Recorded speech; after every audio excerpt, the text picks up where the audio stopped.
Hello everybody, it is I, David, the Minimal DM, or at least that's what it says on the title page of the channel, and I am doing another DM advice video. For the last little while I have been going through what is, according to the internet, the top 10 pain points that new or inexperienced DMs are confronted by. And today's topic is going to be, well, essentially letting your players do what they want. Now, before we get into that, why should you be listening to my advice? No, I am not young, handsome, gorgeous, charismatic, but what I do have is, well, over 40 years of experience at doing this kind of thing. And yeah, those young, gorgeous, charismatic DMs that you see on the rest of YouTube's probably weren't born when I started. So I might have a little bit of a head start on what new DMs are going to experience, because I've been there and I've done that. Now, the actual heading for this one, when I looked it up on the interwebs, was railroading versus player agency, which is, I guess, modern speak for letting your players do what they want or not. This one actually came in at number 3 on the list, and if you have been following these videos, you will realise that I have been kind of dotting around the list, because to me, looking at it as an experienced DM, some things need to be worked on before you get to other topics. If you want to catch up on the previous videos and see what I've already been talking about, then the playlist is up there. And you know, while we're talking about social media stuff, there's always the like button, subscribe, comment, get notifications, because there are going to be more. I am not up to number 10 yet, and to be perfectly honest, by the time I've gone through those 10, there are going to be pieces of advice that I can think of that may be of use to a new DM. So do stick around for those ones. Get on with it. Okay, let's get on with it. The big question is, should you let your players have free rein over what they want to do? Now, there are a couple of ways of approaching this, or rather, there are a couple of pitfalls that any DM can fall into. And the first one is inadvertently railroading your players. The name of the game is Dungeons and Dragons. Dragons are big creatures, they're an end goal. You get to go up against dragons when you have got a fair amount of experience under your belt, you've got some levels, you've got some magic items, and you think, we're going to go and slay a dragon. But dungeons are part and parcel of the game. Now, it doesn't necessarily matter whether or not it's an actual underground dungeon. It can be a castle or a building or a stronghold or anything like that. But it is the part where you see all of these gorgeous sort of terrain setups with floors and walls and other features and things like that, and it looks absolutely brilliant on the tabletop. But that is a dungeon, it's in the title.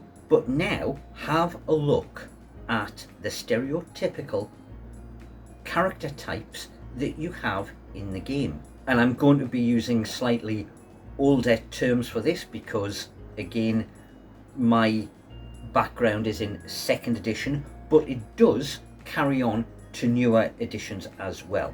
Fighter can operate in any kind of environment, as can the cleric, as can your magic user. Thief, yeah, has skills that can be employed pretty much anywhere, but certain ones of them, realistically, are better in kind of crowded areas. If you think about skills like pickpockets, really, you need a crowded marketplace to take advantage of that kind of thing. It's a lesser used skill, but thieves are more likely to be city dwellers rather than being in a dungeon. They're useful in a dungeon, don't get me wrong, but to make full advantage of their skill set, having a city adventure once in a while would not go amiss.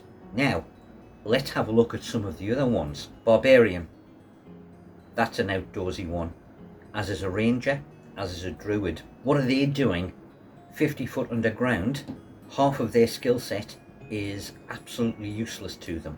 Now, going back to some of my own characters, one of my favouriteest characters of all time is Sam the Barbarian. He was absolutely brilliant because of the way the adventure turned out. I lost my original character when they were in a sort of jungle setting, and I needed to roll up a new character, and thought, okay, what am I going to do? Jungle setting, wilderness, miles and miles away from civilization. I can either fudge it and say, oh, I am a lost traveller, or I could go with the flow and fit in with the setting. Sam the Barbarian came into being, and I so enjoyed playing that character. In fact, he has carried over into multiple other games, campaigns, made cameo appearances. I know him off by heart, and you guys will know, you will have your own favourite characters, and I've got a number of them, but Sam is one of those ones. He was so simplistic. However, he's an outdoors character. An awful lot of the skill set that he has is geared towards the outdoors, and what I found was that we were doing dungeon after dungeon after dungeon, and it wasn't any fault of the DM. All he was doing was grabbing modules that he thought would be fun and putting them in front of us, and it just turned out that they were all kind of, indoors or underground. And it wasn't until we got to a particular one, and I'd certainly gone up a couple of levels by this point, and we were in we entered into a room or a cavern, which was a big underground arboretum, all sort of tropical trees and plants and things like that, completely out of character for sort of like the region we were in, obviously imported. And there was an encounter sort of in the offing, and the fighter didn't have line of sight. The thief was struggling to work out where things were coming from. The cleric and the magic user had no kind of line of sight for their spells, and I was suddenly in home territory, underground, but in my environment. And it was like, Sam, sort this. And off I went. Suddenly I just disappeared. Again, second edition barbarian rules, we get hide in shadows when in familiar territory. Suddenly, that's it. Sam's gone, and he's off stalking whatever it is that's in here, because as far as he's concerned, it's an even playing field. And it was only after that it was like, hey, what's the possibility of us having some sort of like overground adventures, just for a change? Something out in the countryside. And the DM took that on board, and he honestly had not realised that catering for a character is the wrong word, but he hadn't been taking into account that a certain character was being hampered. And that is what I mean when I talk about inadvertent railroading.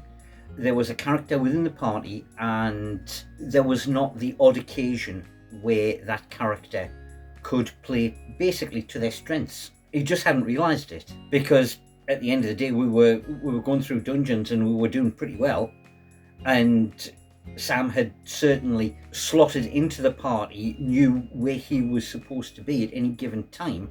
The party was working really, really well as a cohesive unit, but there was nothing in there that made any particular character shine, apart from this one where suddenly I was in home territory. And, if there's clerics, why not have a religious-based adventure where they can take the spotlight? A city adventure, I've already said, for thieves. Overland adventures, or, forest adventures for rangers and druids. Mix it up. There is always the possibility that you could be, through no real fault of your own, because it looks as if everybody's enjoying themselves, you could be creating a little bit of resentment because somebody has chosen a particular character type and they are finding themselves shoehorned into something that their character would not necessarily prefer. Hope that makes sense. So yeah, that's just a little thing to take into account. Keep in the back of your mind, have a look at what your players are playing, what character types they have, and on the odd occasion mix it up and allow somebody who is not necessarily sort of like the usual outspoken front and center of the party. And again, this is another pain point for a later video about table spotlight, or making sure that everybody gets their fair turn at playing the game. But there is absolutely nothing wrong with having a particular adventure that gears or centers around a particular character. Now let's look at the other end of the scale, the very deliberate railroading. Yes, there are times when characters will essentially go against what you as a DM want to do. It could be that you have made a particular decision or put a particular module in front of them and they just don't want a bar of it. I guess it maybe follows on a little bit from what I've just said. Another one of my favourite characters is an assassin. Played him for many, many years and learned many, many dirty tricks that can be used against a party because of that experience as a player. Beside the point, if again it's going to be underground dungeon after underground dungeon after underground dungeon, it may simply be that I turned around and said, no, I want one that is in my territory. Oh, but I haven't got anything prepared, blah, blah, blah. Or just do this one. Yeah, okay, fair enough. But you as a DM are on notice that one of your players is now dissatisfied. They may well go along with it, but don't pull that same stunt on them again. If you are a DM that has to pre-prepare, then take that on board and pre-prepare the kind of adventure that your players would like to play. They're telling you, this is what we want. We want a change. We want you to make it different. We want the ability to expand on what our characters are good at. Please cater towards that. And you should listen, because you'll get away with the, or, you know, let's just do this one, maybe. At least if your players are understanding, then you will. But you're not going to get it time after time after time.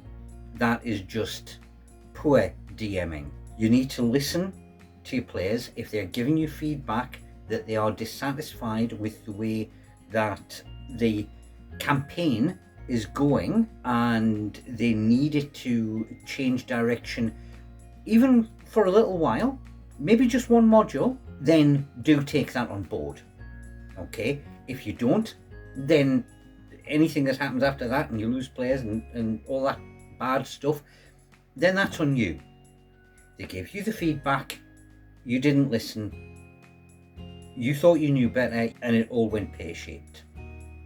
I'm sorry. Listen to the feedback. That's the best advice that I can give you. And yes, we have discussed in previous videos where if the characters decide that they want to go off script and go away from whatever it is that you have pre-prepared, then you do have the options of, you know, saying, look, this is what I've got prepared. I don't feel happy winging it if you're still not up to that level, or shutting the game down and saying, look, I hear what you say. I will prepare something for next session. Can we play something else? All of those are all of those are techniques or avenues that you can use. We've covered those in previous videos. The ideal situation for you would be that, yes, you listen to what they're saying and say, yes, okay, I promise the next module will be something more to your liking. Let me know what you want to play. Let me know what you want me to incorporate. Let me know the kind of thing that you're after. But if you want a game tonight, this is the one we've got. But I do take on board what you've said. We will do something different for the next one. Let's just get through this one. Let's have a game. This is what I've got prepared. Let's go for it, please. Which brings me to the point where your players decide to dig their heels in. They're not going to go with what you have, and they are going to go their own merry way, and they are essentially going to be a law unto themselves. Now again, I have covered this in previous videos. if your characters are going to essentially do what they please, then keep the laws within your campaign consistent. If there is anything that they look as if they are going to do, then do come down hard on them. For every action that they take, there will be consequences, especially if it's a bad action, if it's an antisocial action. I shouldn't have put that in air quotes, because that's exactly what it is. It's antisocial. You don't just go around being a murder hobo for the sake of it. And this is the point where allowing player agency gets really difficult. You have to be on top of your game, and you have to have the ability to think on the fly, and you have to have the ability to be able to throw in as many, not inconsequential, but curveballs into the equation to get them to slow down, bide your time, get to the end of the session, so you can carry on, but with something that is more prepared. Now, it does bring to mind, and this was a very inexperienced DM. I think he'd only run a couple of sessions. It's a guy I used to work with, and he was running a session, and he had found basically the players' characters were running amok. They were being murder hobos. They were throwing the weight around town. He was having real difficulty controlling them. They'd got quite powerful, and it didn't matter what he threw against them. He was having difficulty getting any kind of balance to get them to curb their enthusiasm for mayhem. It certainly sounded, and he didn't mention it, it certainly sounded as if they'd all decided that they were going to be chaotic evil, which, as I've already mentioned, that kind of alignment in an awful lot of cases, because Dungeons and Dragons is fantasy, it means that you can, in the safety of the gaming room, do a large amount of things that you cannot get away with in real life. At the end of the day, you can't, run somebody through with a sword. You get arrested for it and banged up for the rest of your life. But within D&D, yeah, you can. And normally with good reason, because they're coming at you with a sword. So it's self-defense. And even then, if it's an orc, nobody's going to bat an eyelid. But what it does mean is that there are times where that sort of fantasy element can overwhelm a player, and they get a little bit too big for the boots, and they start thinking that they are outside of the law, they are outside of civilization, and the kind of actions that they start taking are not acceptable. So when this guy came to me and he said, look, I've got this game tonight, and the party has just turned into complete murder hobos. I have no idea what I'm going to do. I need to throw something against them. I took a couple of seconds and I thought, okay, mate, I know your background. He was ex-forces. He'd been in the army for a couple of years, got his training, come out and gone into the information technology field. The same as me. And I went, right, okay, let's play it on your territory. I'm going to give you a scenario. They're prattling about doing whatever it is that they want to do. They've got too big for the boots. At some stage, they're going to be walking along the street in the city, fire an arrow at them from the darkness. They went, what? I said, one arrow. Only make it memorable. Whether or not it's a particular fletching, maybe it's poison tipped, something like that. If it hits, fair enough, because they deserve it. And then they've got to deal with that. If it misses, they're still going to check the arrow, or you can give them wisdom rolls to double check the arrow. That kind of thing. Get them on the investigation. But make it a high quality arrow, make it specific, make it as if it is an assassin's arrow. Because these guys have pissed somebody off. You decide who it is they've pissed off. A contract has been placed on them, and somebody's just taken a shot. All you need to roll, all the preparation you need to do is one assassin. I told you, I've played an assassin before. With your military background, you will have done urban warfare. You yourself will know how to go about hiding and stalking and tracking and checking for where enemy are likely to be. You will know how to adjudicate this because you've got the actual knowledge that they don't. Make them scared. Suddenly they are out of their depth and they are looking at somebody who is at home in this environment and is out to kill them. Throw that at them. Make them realize that their actions do have consequences and they've annoyed somebody and that somebody has paid actual gold to get somebody to do something about them. There you go. There's a free scenario for you. That's good for a couple of gaming sessions and all you need is one character. But what it has done is given a fledgling DM who is having problems with players who are essentially running amok, and he's not railroading them. He is presenting a legitimate adventure in front of them. It has been triggered by the consequences of their actions, but he is back in the driving seat because with his personal background, it's territory that he is familiar with. And that is the kind of thing that you can do yourself. If you are great at crosswords or puzzles, throw something like that at your party. If you are into true crime or amateur sleuthing or that kind of thing, throw that at them. There are many ways in which case you can take a party and divert them into something which is familiar territory because what they want to do is on the bad side. What they want to do is have complete player agency and run amok and rule the world, but they're not big enough to do that. There's always somebody bigger and nastier and harder and deadlier that can take offense at what they're doing, and you just need to get that balance back into it. Anyway, we've talked about three separate, scenarios of DM railroading versus player agency.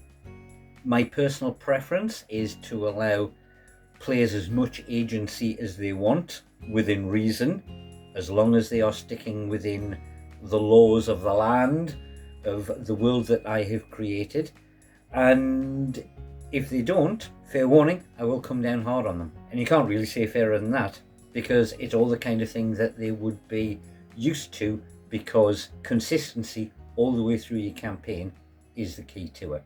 Anyway, I do hope that you have found something that I have said in those wild ramblings of vague use. As I've said before, please do hit the like, subscribe. There are more of these coming, and next time I believe we will be talking about a table spotlight and making sure that all of your players get the chance to shine in their own right. We've already talked about it a little bit in this one, so do make sure you get notifications. If there is any other problems that you're having as a DM, old, new, fledgling,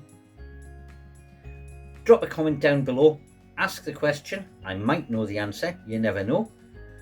But until then, you folk have good gaming sessions. Players, be heroic. DMs, be fair. I'll see you all in the next one. Toodle pip for now.